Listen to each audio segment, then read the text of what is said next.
I went back because I'd forgotten my reading glasses on Roberta's kitchen table. Such a typical senior moment, I thought to myself, walking up the stone path to her house. My footsteps seemed louder than usual in the late afternoon silence, and as I neared the slightly open window, I heard something that made me stop dead in my tracks. "Don't you worry, honey. Your mother's house will be ours soon." It was Samuel's voice, my son-in-law, speaking in a tone I'd never heard from him before. "She won't even have the money to hire a lawyer to fight us. Old folks like her don't know a thing about these legal procedures." My heart started pounding so hard I was afraid they could hear it from inside. I stood motionless, pressed against the wall, as the words kept coming. "I've checked everything, Mom," my daughter Roberta's voice said, cold and calculating. "The will is in order, and with the documents she signed last month for the mortgage loan, we're practically doing her a favor. When she can't make the payments on the loan we took out in her name, we'll appear as the only available heirs to save the day." I felt as if the ground were shifting beneath my feet. The loan they had convinced me to sign a month ago, telling me it was for a family investment, for the future of my grandchildren. The papers I signed without fully reading because I trusted them completely. "What if she gets suspicious?" Samuel asked. "She won't. She's 70, Samuel. At that age, they don't process information like they used to. Besides, she's always trusted me blindly. I told her the loan was to buy a bigger house for all of us, that we'd live together. She got so excited, she signed without asking any questions." My daughter's laugh cut through me like shattered glass. It was a laugh I had known since she was a little girl, but now it sounded different, devoid of any warmth. "The best part is that she's making it easy for us," Roberta continued. "Every time she comes here, every time she cooks for us, every time she watches the kids for free, she's proving we're a close-knit family. When it's time to present the case to the judge, we'll say she can't take care of herself anymore and that we've been handling everything." My legs trembled. All those afternoons watching my grandchildren while they went out. All those dinners I cooked because I thought I was helping them. All those times I cleaned their house because I believed I was showing my love. The lawyer assured me that in cases like these, where there's evidence of mental deterioration in seniors, the process is pretty straightforward, Samuel said, especially when the direct family members show genuine concern for the elder's well-being. Mental deterioration. The words bounced around in my head. Me, who still read 3 books a month, who solved the hardest crosswords in the newspaper, who managed my own finances since I'd been widowed 10 years ago. "How long do you think the whole process will take?" Roberta asked. "According to the lawyer, between 6 months and a year. By then, she'll have already lost the house from failing to pay the loan. We'll buy it for a fraction of its real value, and it will be legally ours. Clean and legal. Perfect. And in the meantime, we'll keep up the loving family act." I closed my eyes and took a deep breath. The cool evening air filled my lungs, and with it came a clarity I hadn't felt in years. For a moment, I just stood there, processing every word, every detail of their plan. Then, carefully, I backed away from the window. My footsteps were silent on the grass, and when I got to my car, I sat in the driver's seat without turning on the engine. I needed to think. My phone vibrated, a text from Roberta. "Mom, did you find your glasses? I saw them on the table, but when I went to tell you, you were already gone." I smiled for the first time all afternoon, a smile she couldn't see, but one that gave me the first flicker of satisfaction in a long time. I wrote back, "I can't find them, honey. Maybe I left them somewhere else. Don't worry, I have a spare pair." It was a lie, but they had lied to me too. The difference was that I had just discovered their game, and they had no idea the cards had changed hands. I started the car and drove slowly toward my house, the same house they believed would soon be theirs. For the first time in months, maybe years, I felt completely awake. Everyone was going to be surprised by my new attitude, especially my dear daughter, Roberta. That night, I couldn't sleep. I lay awake in bed, staring at the ceiling of the room I had shared with my husband for 40 years, remembering how I had gotten here. Everything seemed so different now, as if I were looking at my life through a foggy window that had suddenly cleared. I remembered the day we bought this house. It was 1978. I was only 25 and had just married Roberto. I was working as a secretary at a construction company, and he was a civil engineer. We saved every dollar for 3 years to make the down payment on this small 2-bedroom house on the outskirts of Atlanta. The mortgage was $200 a month, a fortune for us back then. Roberto used to say this house would be our castle, the place where we'd raise our children and grow old together. He was right about the first part. Roberta was born here, in the room I now use as my study. It was a complicated birth, and the doctor told me she would likely be my only child. That made me cherish her even more, maybe too much. For the first few years of our marriage, Roberto and I worked like ants. He was at his engineering firm, and I was taking care of the house and raising Roberta. When she turned 5, I got a part-time job at a clothing store. We saved every extra dollar religiously. We wanted to give our daughter everything we hadn't had. Roberta was a beautiful, smart girl, but also very spoiled. When she wanted something, she would cry until she got it. Roberto used to tell me I was spoiling her, but I couldn't resist those teary eyes. "She's our only child," I would say. "She deserves the best." By the time she was 10, Roberta had learned to manipulate me perfectly. If she wanted a new dress, she'd tell me all her friends had nicer clothes. If she wanted to go to a party, she'd assure me she'd be the only one not going and that it would make her the weirdo of the class. She always found a way to make me feel guilty if I didn't give her what she wanted. Roberto passed away when Roberta was 18, a sudden heart attack while he was reviewing some blueprints at the office. Overnight, I was left alone with a daughter about to start college and a house that still had a $10,000 balance on the mortgage. Those were difficult years. I had to work double shifts at the store to keep up with the mortgage payments and Roberta's college expenses. She studied business administration at a private university that cost $50,000 per semester. I worked from Monday to Sunday to pay for her tuition, her books, her clothes, her car. "Mom, you know that when I graduate, I'm going to get an amazing job and pay you back for everything," Roberta would tell me every time I complained about being tired. "This sacrifice is worth it. Think of the future we're going to have." And I believed her. I worked at the store during the day and cleaned offices at night. My hands became rough. My back ached constantly. But every time I saw Roberta with her college books, her nice clothes, her high-class friends, I thought it was all worth it. When she graduated, she got a job at a marketing firm. Her first salary was $3,000 a month, way more than I had ever made. "Things are going to change now, Mom," she told me the day she got her first paycheck. "You won't have to work so hard anymore." But things didn't change. Roberta moved into an expensive apartment downtown. She needed executive clothes, a new car, money to go out with her colleagues. "It's an investment in my career, Mom. You have to understand that in this world, you have to look successful to be successful." I kept working double shifts. The only difference was that now, instead of paying for her tuition, I was lending her money for her professional image expenses. Loans she never paid back. At 28, Roberta met Samuel at a business conference. He worked as a financial advisor and had his own firm. "He's perfect, Mom," she told me when she introduced him. "Stable, hardworking, and he understands my ambition." Samuel seemed nice at first. He spoke well, dressed elegantly, and seemed to love my daughter very much.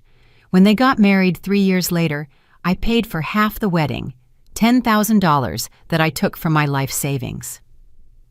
"This is the last big expense you'll have for me, Mom," Roberta promised me while trying on her wedding dress. "After this, Samuel and I will take care of everything." The first years of their marriage seemed happy. They had 2 children, Robert, named after his grandfather, and Carmen. I became the grandma who was always available. I watched the kids when they wanted to go out. I cooked for the family on weekends. I helped with schoolwork. "You're the best grandma in the world," my grandchildren would tell me, and I'd melt with happiness. I finally felt that my sacrifice had a purpose, but something had changed in Roberta after she got married. She had become colder, more calculating. When I'd ask her to pay me back some of the money I had lent her over the years, she'd say I was being petty. "Mom, I'm your only daughter. Everything you have is going to be mine anyway. Why all this accounting between family?" Samuel had changed too. At first, he treated me with respect, even affection, but he gradually started talking to me as if I were a burden. When I arrived at their house, I'd hear him sigh. When I offered to help, he'd say I didn't have the energy I used to. Last month, they came to visit me together. It was strange because usually Roberta came alone. They told me they had a proposal that would thrill me. "Mom, we want to buy a bigger house for all of us," Roberta said with a radiant smile. "A house where we can all live together, where the kids can be close to their grandma, where you won't have to worry about a thing." Samuel spread some documents on my kitchen table. "We just need you to sign here to apply for a mortgage loan on your current house. We'll use that money to buy the new house, and we'll all live as one big happy family." The idea thrilled me so much that I barely read the documents. A big house where we could all be together, where I wouldn't be alone, where I could watch my grandchildren grow up every day. I signed without asking any questions. Now, lying in my bed, I understood that those documents weren't to buy a family home. They were to steal mine. The next few days were a silent torture. Every time Roberta called me or came to visit, I had to pretend as if nothing had happened. But now, every one of her gestures, every word, every smile seemed fake and calculated. Tuesday morning, she came to my house with the kids, as she usually did before taking them to school. Robert was 8 and Carmen was 6. They were beautiful, innocent, and it broke my heart to think they were being raised by a mother capable of planning something so cruel. "Grandma Lourdes, will you make us pancakes?"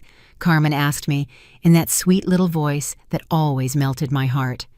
"Of course, my love," I replied, heading to the kitchen while Roberta sat on the couch to check her phone.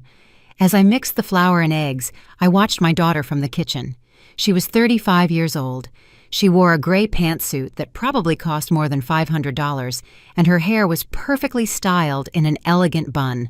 She looked successful, prosperous, but I knew that beneath that impeccable appearance was someone who was planning to steal everything I had built over decades. "Mom, how have you been sleeping?" she asked without looking up from her phone. "Fine, honey. Why do you ask?" "I don't know. You look a little tired. Sometimes I worry about you living alone in this big house. You're not getting any younger." There it was again, that constant insinuation about my age, about my supposed fragility. Now I understood it wasn't genuine concern, but part of her strategy to make me seem incapable. "I'm perfectly fine, Roberta. This house isn't that big, and I know it like the back of my hand." She looked up for the first time and stared at me with an expression I couldn't decipher. "Of course, Mom. I'm just saying, if you ever feel like it's too much responsibility—" "It's not too much responsibility," I interrupted, maybe with more firmness than I intended. The kids ran into the kitchen, drawn by the smell of pancakes. Robert climbed onto a chair and hugged me around the waist. "Grandma, is it true that we're all moving to a new house and going to live with you?" My heart stopped. I looked at Roberta, who had gone slightly pale. "Robert, I told you not to talk about that yet," she said to her son in a tense voice. Their plans were still organizing. "But you said Grandma already signed the papers and that soon—" "Robert!" Roberta got up from the couch and approached us.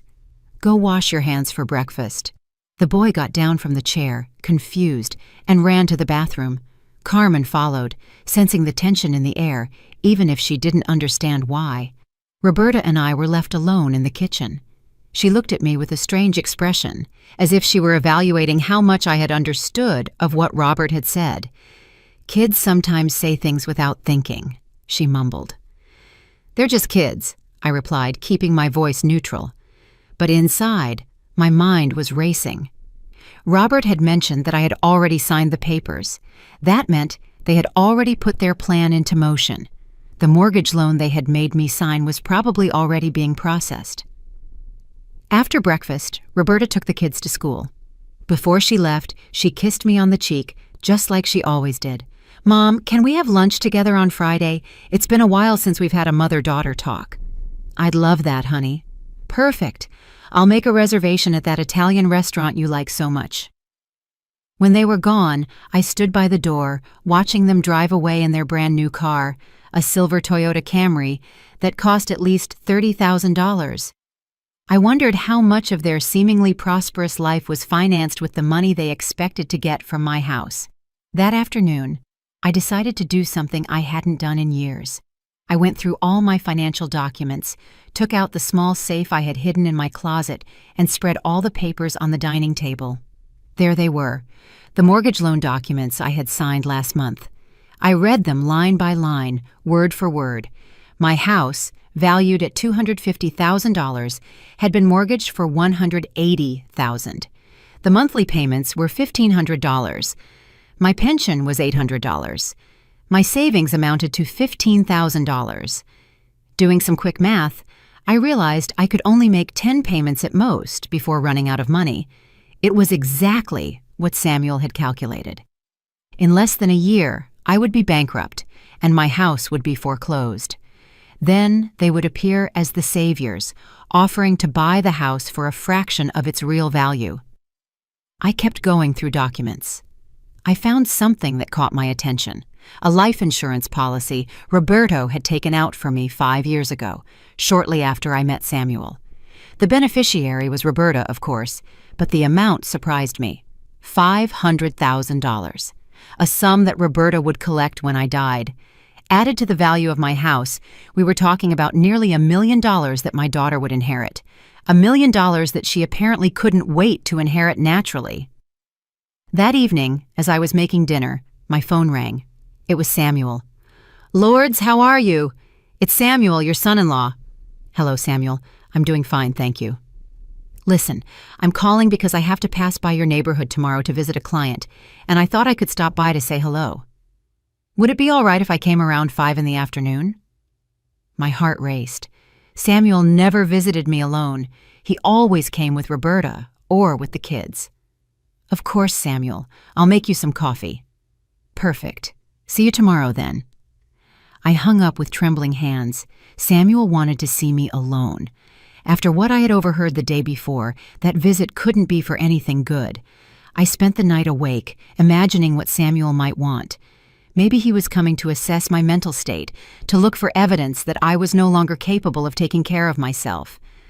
Or maybe he wanted to speed up the process somehow. For the first time in a long time, I felt genuinely scared, but also, for the first time in years, I felt completely alert. I was no longer the naive grandmother who signed papers without reading. Now I knew exactly who I was dealing with, and I was starting to plan my own strategy. Samuel's visit was exactly what I expected, and at the same time, worse than I had imagined. He arrived promptly at 5 in the afternoon, dressed in a sharp suit and carrying a black leather briefcase that seemed to contain important documents. "Lourdes, it's a pleasure to see you," he said with that fake smile I now recognized perfectly. "You look great, as always." I served him coffee in the living room, the same room where Roberto and I had spent so many nights watching TV, where Roberta had taken her first steps, where we had celebrated every birthday and every Christmas for decades. "Samuel, to what do I owe the honor of your visit?" I asked, maintaining a cordial tone. He took a sip of his coffee and opened his briefcase. "Well, Lords, I'm here because I'm concerned about your financial situation. Roberta told me you've been a little confused lately with some numbers, and since I work in finance, I thought I could help you." "Confused? I don't understand what you mean." "Nothing serious, of course," he was quick to clarify. "Just little things like when you signed the loan documents last month and asked 3 times what the total amount was." That was a lie. I had only asked once, and only to confirm, but I understood immediately what he was doing, creating a history of supposed mental confusion. "I'm also concerned about you living alone in this big house. A fall, forgetting the stove on. Anything could be dangerous at your age." My age. 70 years old wasn't that old, especially considering I felt more lucid than ever. But for Samuel's purposes, I was apparently a decrepit old woman. "Samuel, I appreciate your concern, but I feel perfectly capable of taking care of my house and my affairs. He took several documents from his briefcase and spread them on the coffee table. Of course, lords, I just want to make sure you fully understand the loan situation we signed. The payments will start next month, and they are $1,500 a month. Yes, I know. And are you clear on how you're going to make those payments? Because according to my calculations, with your $800 monthly pension— I have savings, I interrupted. True, you have savings, but $15,000 won't last long paying $1,500 every month, maybe 10 months if you have no additional expenses. The precision of his numbers confirmed that he had been investigating my financial situation much more deeply than I had imagined. He probably had access to my banking information somehow. And what do you suggest? I asked, even though I already knew exactly what he was going to propose.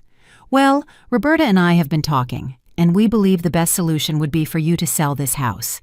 It's too big for you alone. It requires a lot of maintenance, and the money from the sale would give you financial security for the rest of your life. Sell my house? Don't worry, we wouldn't leave you alone. You could move in with us. The kids adore you, and we'd be thrilled to take care of you. There it was, the perfect trap. First, they convinced me to mortgage my house with an impossible loan. Then they offered to save me by buying it themselves for a fraction of its value, and finally, they would turn me into their financial and emotional dependent. That's a very generous proposal, I said, but this house has a lot of sentimental value for me. I understand perfectly, lords, but sometimes we have to make practical decisions, especially at our age. Our age? As if he, at 40, was in the same situation as me. How much would you be willing to pay for the house? I asked, pretending to seriously consider his proposal. Samuel smiled, believing he had convinced me. Well, considering it has a $180,000 mortgage, we could offer you $200,000. That would give you $20,000 net, plus the peace of mind of living with family. $200,000 for a house valued at $250,000. And of that $200,000, $180,000 would go directly to pay off the loan they had made me sign. In the end, I would receive only $20,000 for a house that was worth $250,000. It's a very generous offer, I repeated, but I need some time to think about it. Of course, take all the time you need, but not too much time, because the loan payments start soon, and we don't want you to fall behind. After Samuel left, I sat in my living room, surrounded by the documents he had left on the table. They were copies of contracts, bank statements, and financial projections that showed exactly when I would run out of money. Everything was calculated to the penny. Every step of their plan had been meticulously planned. That night I called Carmen Baker, my best friend for 30 years. Carmen had worked as an accountant before she retired and was one of the few people I trusted completely. Carmen, I need you to come over tomorrow. There's something I need to show you. Are you okay, lords? You sound worried. I'm fine, but I need your opinion on some financial documents. The next day, Carmen arrived early in the morning. I told her everything I had heard at Roberta's house, Samuel's visit, the loan documents. Carmen reviewed everything with her retired accountant's eye. Lords, this is terrible, she told me after looking through all the papers. They've set a perfect trap for you. Legally, there's nothing illegal in what they've done, but morally. Is there anything I can do? Carmen was thoughtful for a moment. Well, technically, the loan is legal because you signed it voluntarily. But if you could prove they misled you about the purpose of the loan or pressured you to sign, how could I prove that? You'd need evidence. Recordings, documents, witnesses. Something to show that they lied to you about what the money was for. We spent the rest of the morning going through every document, every conversation I could remember. Carmen took detailed notes and helped me organize a timeline of events. Lords, you have to understand that even if you can prove they deceived you, it's going to be a long and expensive legal battle, and they're counting on you not having the resources to fight. So, I should give up? Carmen looked at me with that determined expression I knew so well. I didn't say that. I said it would be difficult, but not impossible. That afternoon, After Carmen left, I sat in my backyard. The same yard where Roberto had planted roses for our first anniversary, where Roberta had played on the swing he built with his own hands, where I had spent so many afternoons reading while she did her homework. For the first time since I discovered the betrayal, I cried. I cried for the daughter I thought I had, for the years of sacrifice that had apparently meant nothing to her, for the naivete that had led me to blindly trust someone capable of planning something so cruel. But after I cried, I felt something I hadn't felt in a long time, an iron determination. I was not going to be the defenseless victim they expected. If they wanted a fight, they would have one. The next day, I began my own investigation. If Roberta and Samuel had been planning this for months, I also needed a plan. But mine would be different. It would be honest, legal, and most importantly, it would be my own. My first stop was the bank where I had signed the loan documents. I arrived early, dressed in my best outfit, carrying a folder with all the documents I had. I asked to speak with the manager who had processed my application. "Ms. Davis, how can I help you?" Mr. Martinez, a middle-aged man with a professional look, asked me, "I'm here because I have some questions about the mortgage loan I signed last month. I'd like to review exactly what I signed." The manager pulled up my file and started reviewing the documents on his computer. "I see here that you requested a loan for $180,000 with a mortgage on your property. The stated purpose was a family investment. Could you tell me who was present when I signed those documents?" "According to my records, you were accompanied by your daughter, Roberta Davis, and your son-in-law, Samuel Jackson. In fact, Mr. Jackson was the one who brought the pre-filled documents and explained the terms of the loan." That was exactly what I needed to know. Samuel had controlled the whole process from the beginning. "Is it normal for someone else to bring the pre-filled documents?" The manager looked slightly uncomfortable. "Well, it's not unusual when family members are helping with the paperwork, especially when it comes to seniors who might need assistance."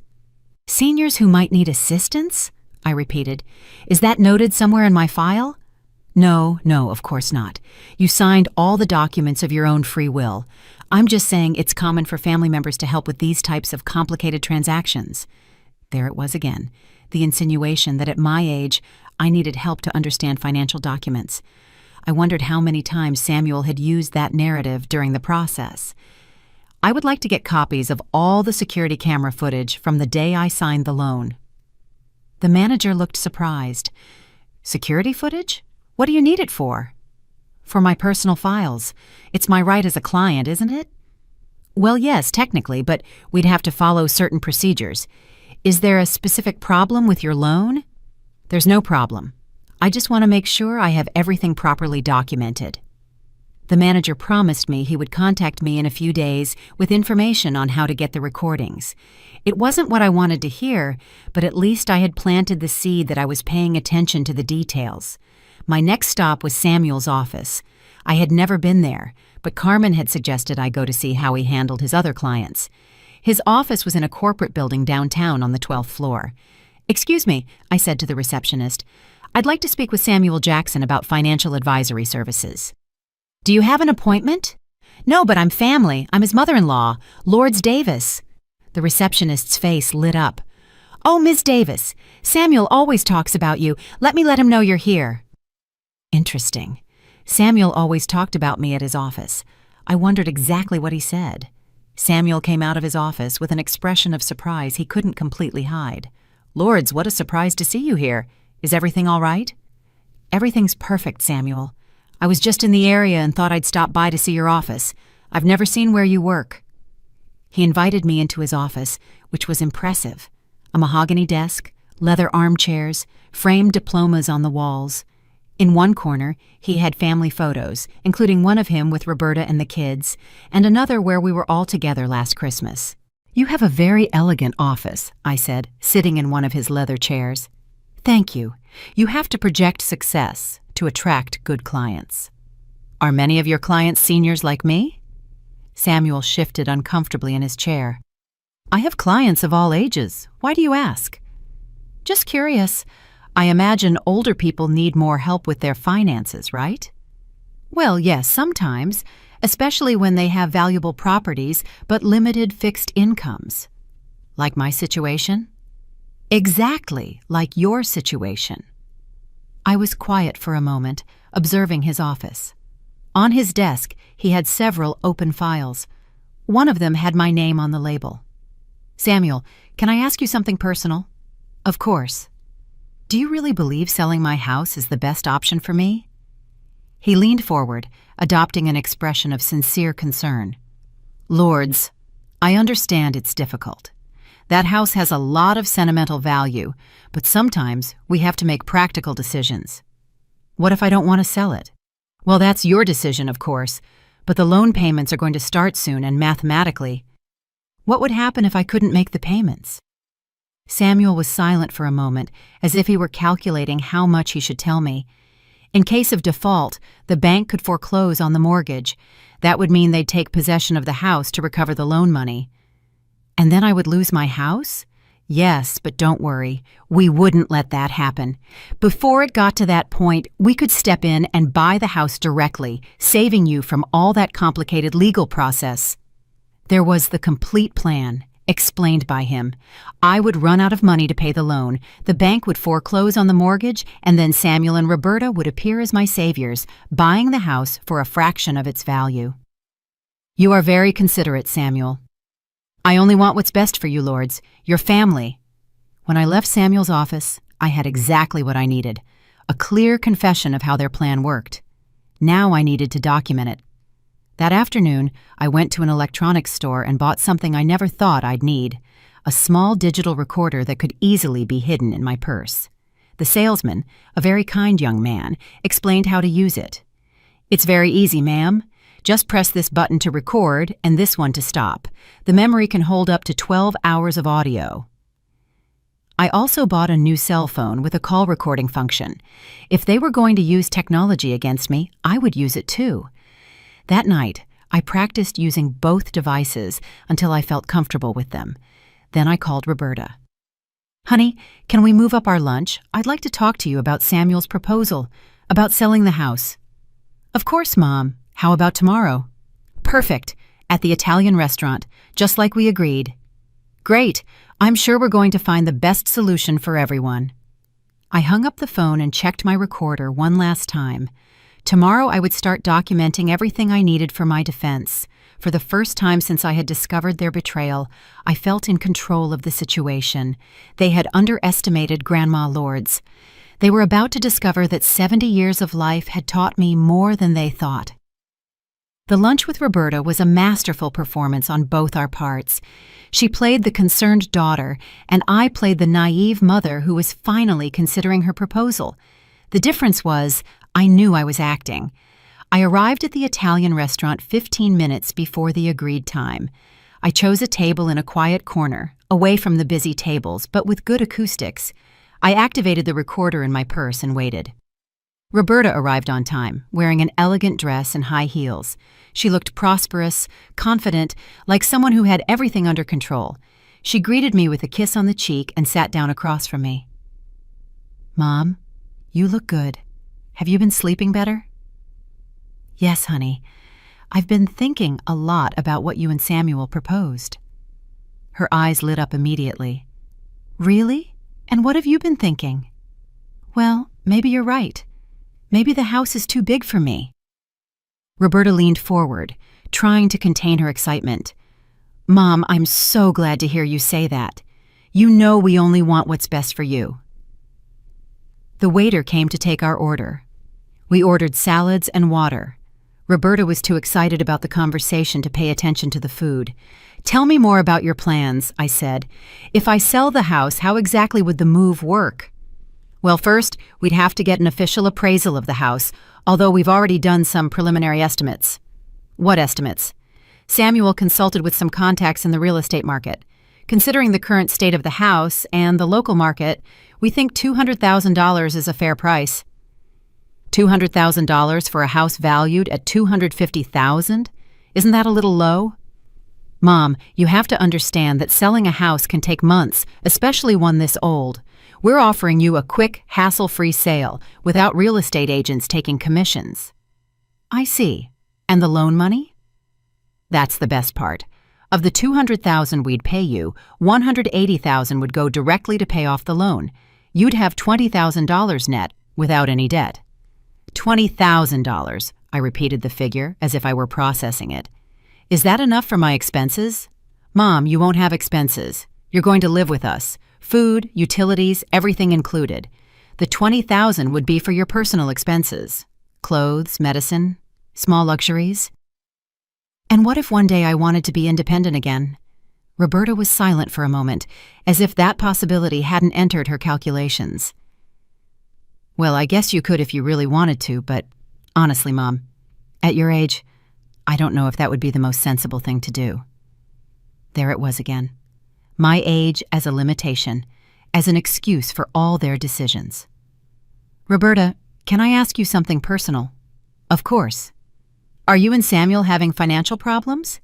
The question took her by surprise. Financial problems? No, not at all. Why do you ask? I was just wondering why you're so interested in buying my house specifically. There are a lot of houses for sale in the neighborhood.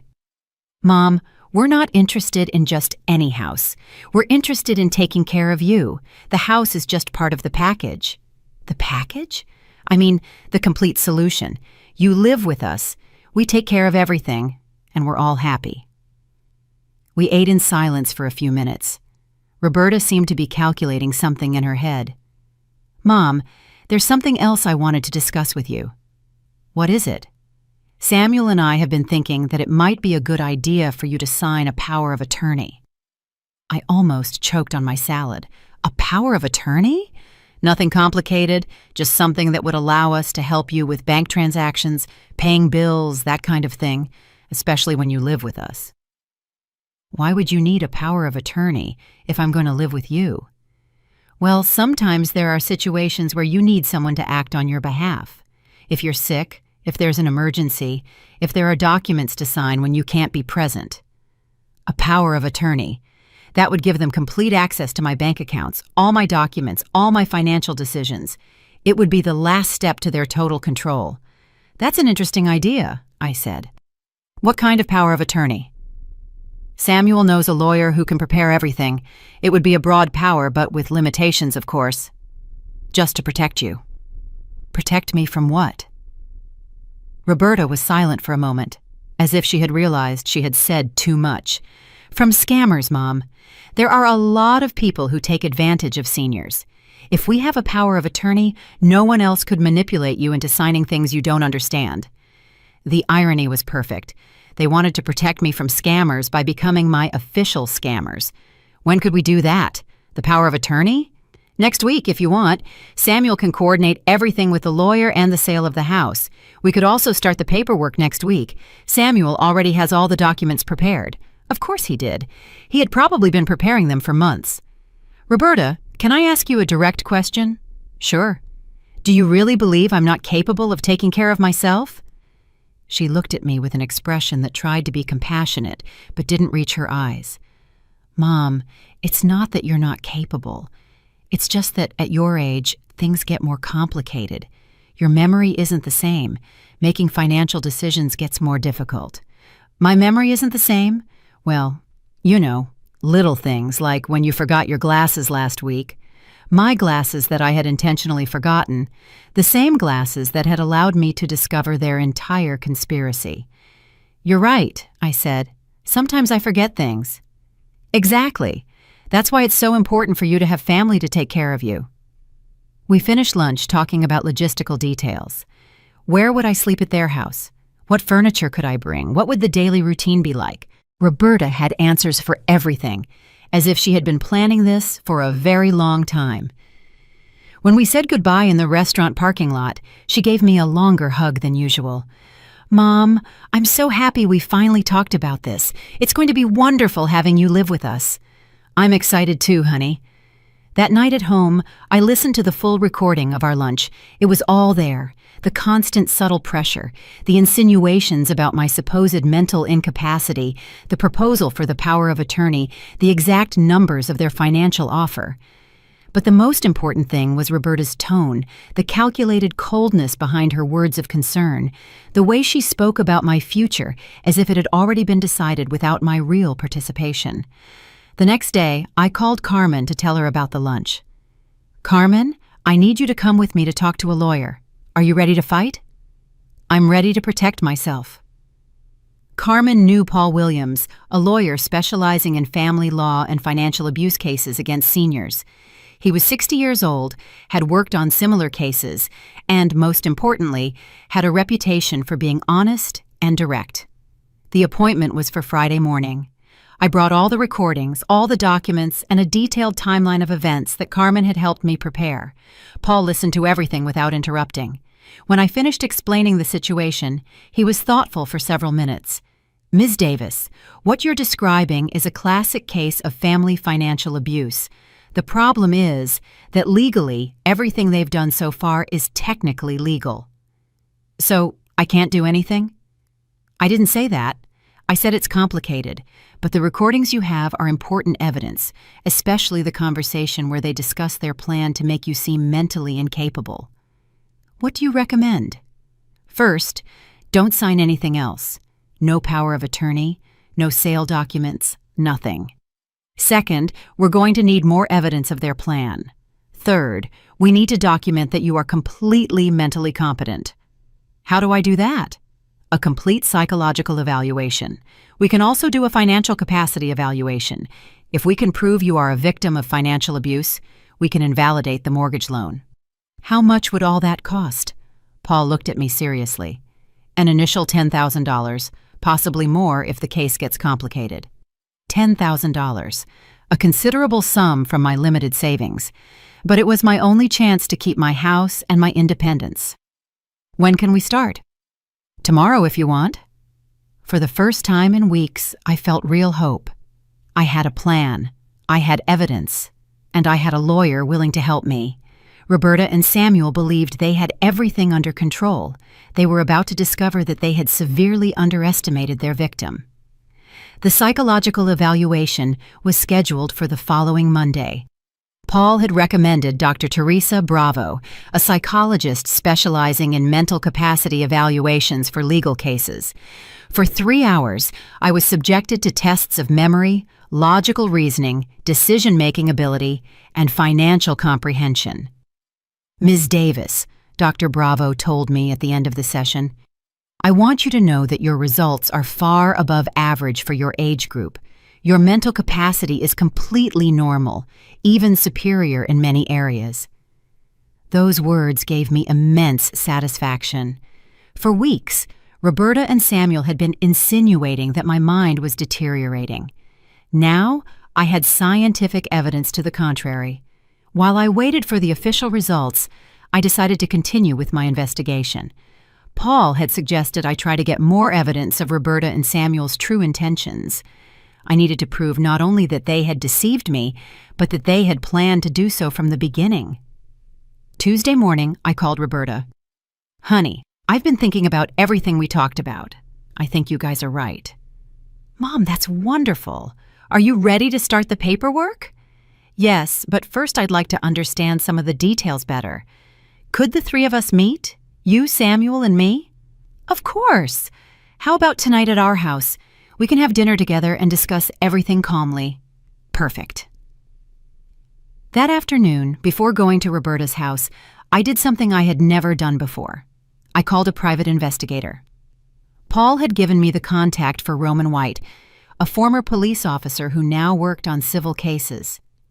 "Mr. White, I need you to investigate the finances of my daughter and son-in-law. Specifically, I want to know if they have any debts, financial problems, or if they've done this before, convincing senior family members to sign mortgage loans." Roman explained that the investigation would take at least a week and cost $1,000.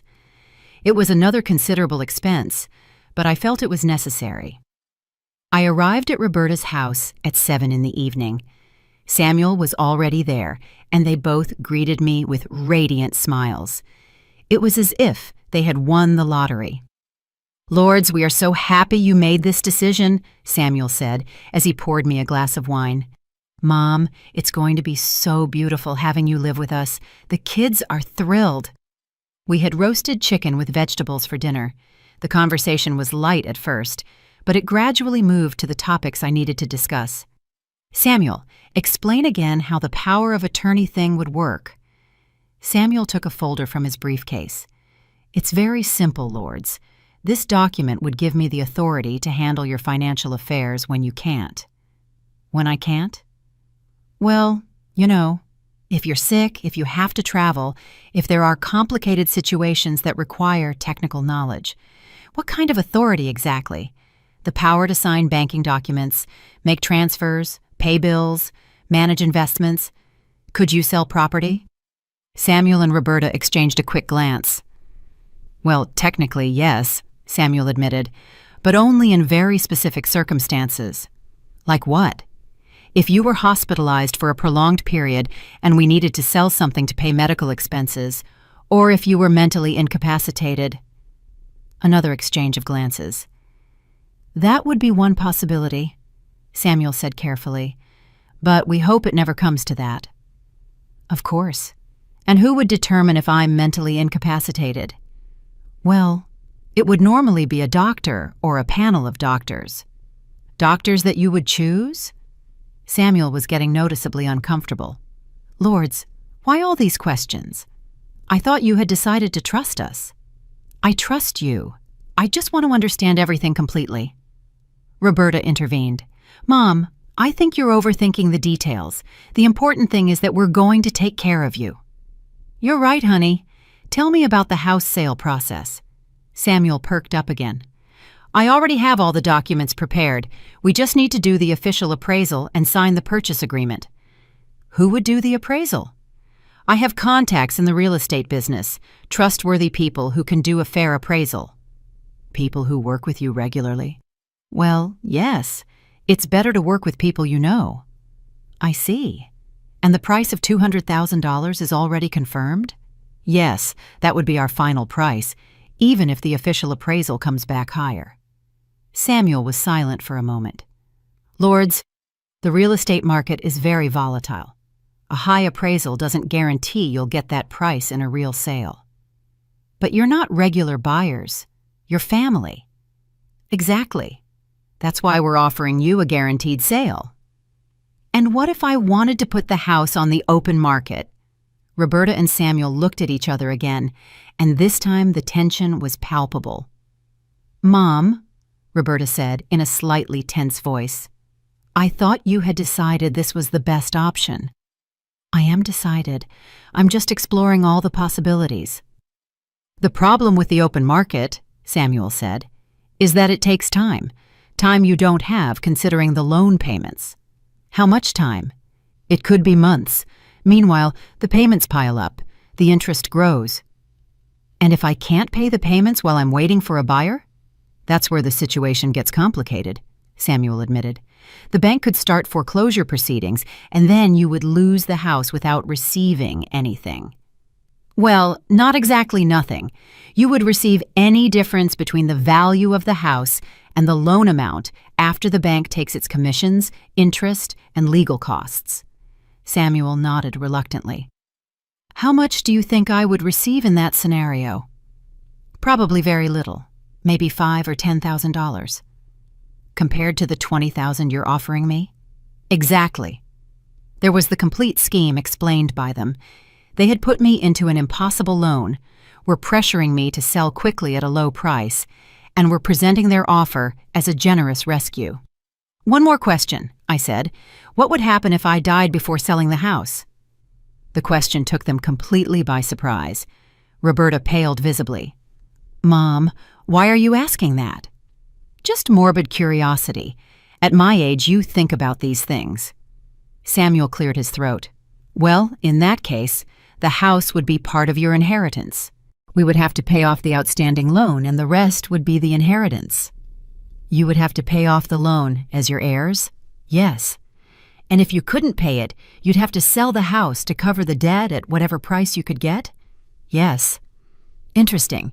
And the life insurance policy? They both froze. It was clear they didn't expect me to know about the policy. What policy? Roberta asked in a weak voice. The $500,000 policy I signed 5 years ago. Samuel cleared his throat again. Oh, yes, that policy. Well, that money would be to cover funeral expenses and… $500,000 for funeral expenses? And to help the family during the period of mourning. I see. I got up from the table. Well, I think I have all the information I needed. So, are we ready to proceed? Samuel asked anxiously. Let me think about it tonight. I'll give you a final answer tomorrow. When I got home that night, I had exactly what I needed. A complete recording of Samuel explaining every detail of their plan, including how I would be left with almost nothing if I tried to sell the house on my own, and how they would benefit massively if I died. The next day, I took the recording to Paul. Ms. Davis, this is pure gold, he said after listening to the entire conversation. We have clear evidence of financial manipulation and undue pressure. Is it enough to invalidate the loan? With this and the results of your psychological evaluation, I think we have a very solid case. That afternoon, Roman White called me with preliminary information from his investigation. Ms. Davis, I've found something interesting. Your son-in-law has debts of over $100,000, credit cards, personal loans, late payments from his firm, and there's more. I've found evidence that he did something similar to another client 2 years ago, an 80-year-old widow who lost her house under very similar circumstances. My blood ran cold. I wasn't Samuel's first victim. There was another woman, another family destroyed by his greed. Can you get more information about that case? I'm already on it. The woman passed away last year, but her sister is alive and very willing to talk. For the first time since I had discovered the betrayal, I felt something more than personal pain. I felt a responsibility to other potential victims. If I didn't stop Samuel and Roberta now, there would be more families destroyed in the future. It was time to go on the offensive. Thursday morning, I woke up with a mental clarity I hadn't felt in months. Today would be the day everything changed. Paul had scheduled a meeting for 10 in the morning at his office, where we would present all the evidence we had collected to the district attorney. Roman White had gotten devastating information about Samuel, and I had the recordings that completely exposed their plan. Before I left the house, I did something I had been putting off. I called Roberta to give her my final answer about selling the house. Good morning, honey. I'm calling because I've made my final decision about everything we've been discussing. Mom, how exciting! Have you decided to proceed with the sale and the move? Samuel and I have been preparing all the final documents, and your room is almost ready. The kids even chose new curtains, so you would feel more comfortable. Roberta, I've decided that I'm not going to sell the house. I'm not going to sign the power of attorney, and I'm not going to move in with you. I've been thinking deeply about this whole situation, and I've realized that I don't need the help you're offering me. The silence on the other end of the line was so long that for a moment I thought the call had been disconnected. Mom, I don't understand. I thought we had reached an agreement. I thought you understood that this was the best solution for everyone. You can't make the loan payments, and without our help, you're going to lose the house anyway. Don't you remember the figures we reviewed? Your pension doesn't even cover half of the monthly payment. I remember the figures perfectly, Roberta. I also remember many other things that have been happening lately. What do you mean by that? Mom, you're worrying me. Maybe we should talk in person. Sometimes things get misunderstood over the phone, especially when there are important decisions involved. There are no misunderstandings, honey. I've consulted with independent professionals about my financial and legal situation. It turns out I have more options than you two explained to me.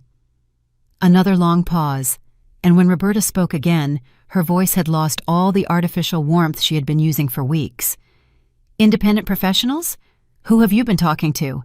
Mom, I hope they haven't been filling your head with confusing ideas. There are a lot of people who take advantage of seniors, promising them magical solutions that don't exist. It's funny you mention that, because that's exactly what I've discovered, that there are people who take advantage of seniors, people you trust, people from your own family. Mom, you're scaring me. You sound very different, very aggressive. Are you sure you're feeling okay? Maybe we should take you to the doctor for a general checkup. I feel perfectly fine, Roberta. In fact, I've had a complete medical and psychological evaluation. The results show that my mental capacity is completely intact, more than intact, according to the specialists. Evaluations? What evaluations? Who asked you to do that? Mom, you're really worrying me. I think someone is manipulating you, filling you with distrust toward your own family. No one is manipulating me, honey. I've simply opened my eyes to things that were happening around me, like that conversation I overheard at your house 2 weeks ago when I went back to get my glasses. The silence that followed was different, more tense, more charged. When Roberta spoke again, her voice was completely different. What conversation? The conversation where you and Samuel were discussing how your mother's house would soon be yours and how I wouldn't have money to defend myself with a lawyer. The conversation where you planned to make me seem mentally incapable to speed up the whole process. Mom, I don't know what you're talking about. I think you're confusing things, mixing real conversations with, well, maybe with dreams or misunderstandings. I'm not confusing anything, Roberta. I have recordings of that conversation. I also have recordings of my conversations with you and Samuel over the last few weeks, conversations where you explain your entire plan in detail. Recordings? Mom, are you telling me you've been recording our private conversations? That's disturbing. That's not something a person in their right mind would do. On the contrary, it's exactly what a person who has realized they are being scammed by their own family would do. Scammed? Mom, we're your family. Everything we've done has been for your own good. If you can't see that, then you really do need medical help. What I need is legal protection. That's why I've hired a lawyer specializing in cases of financial abuse against seniors. My lawyer's name is Paul Williams. This morning, we're going to file a formal lawsuit against you and Samuel for fraud, financial manipulation, and conspiracy to commit theft. We're also going to request the invalidation of the mortgage loan for having been obtained through deception. A lawyer? Mom, this has gone too far. Whoever is putting these ideas in your head is harming you. They're alienating you from your family, making you paranoid and distrustful.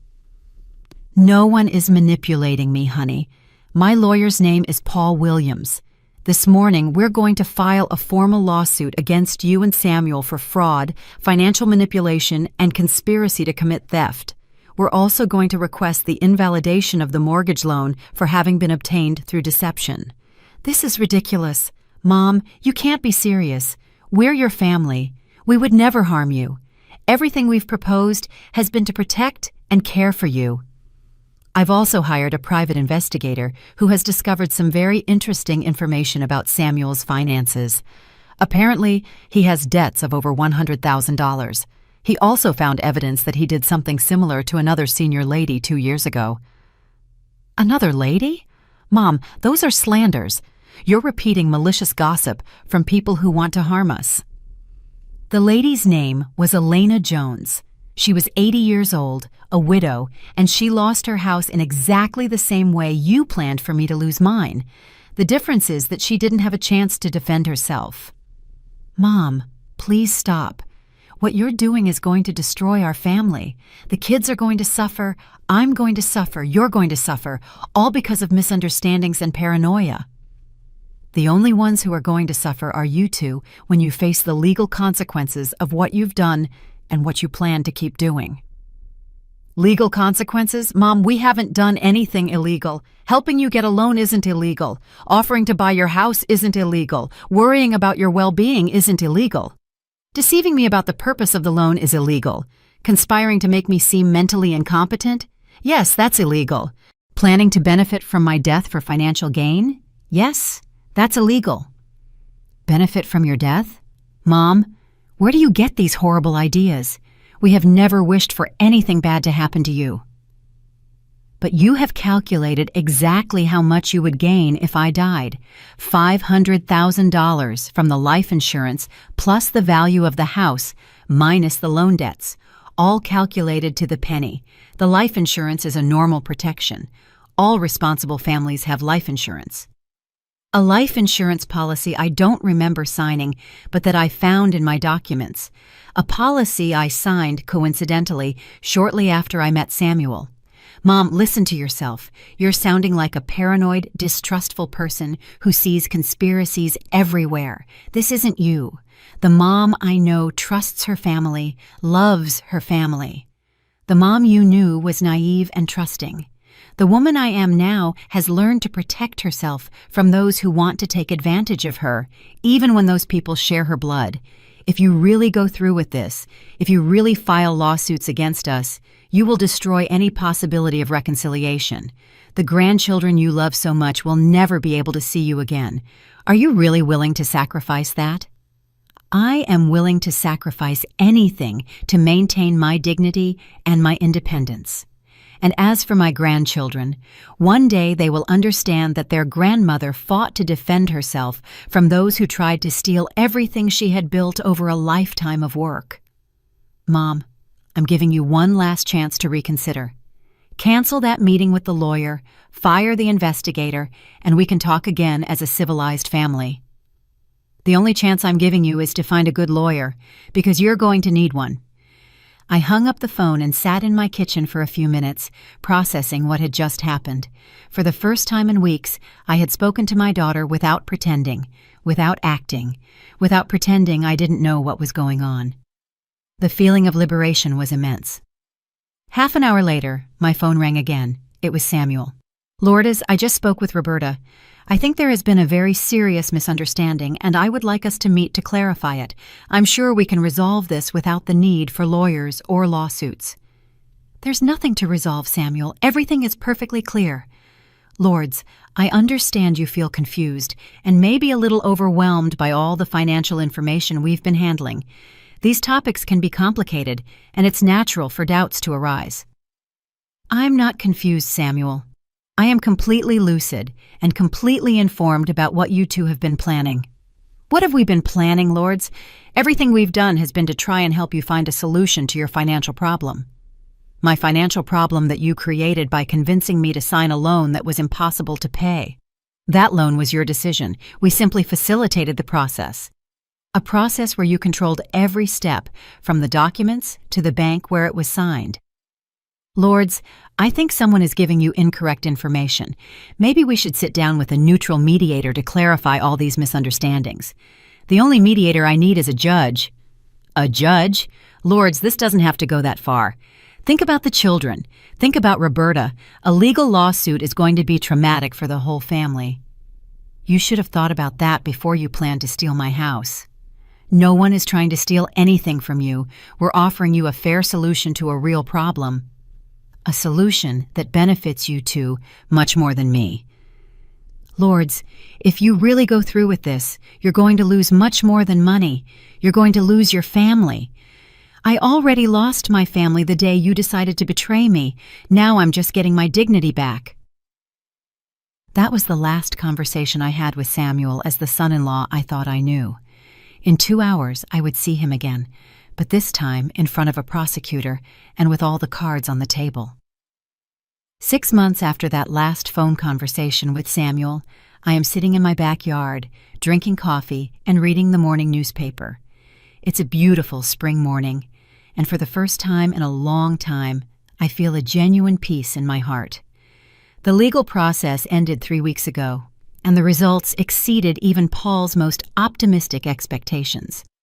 The lawsuit we filed was devastating for Samuel and Roberta. The recordings I had obtained during those weeks of silent investigation proved to be irrefutable evidence of conspiracy to commit fraud. But what really sealed their fate was the information Roman White discovered about his previous activities. Elena Jones had not been his only victim.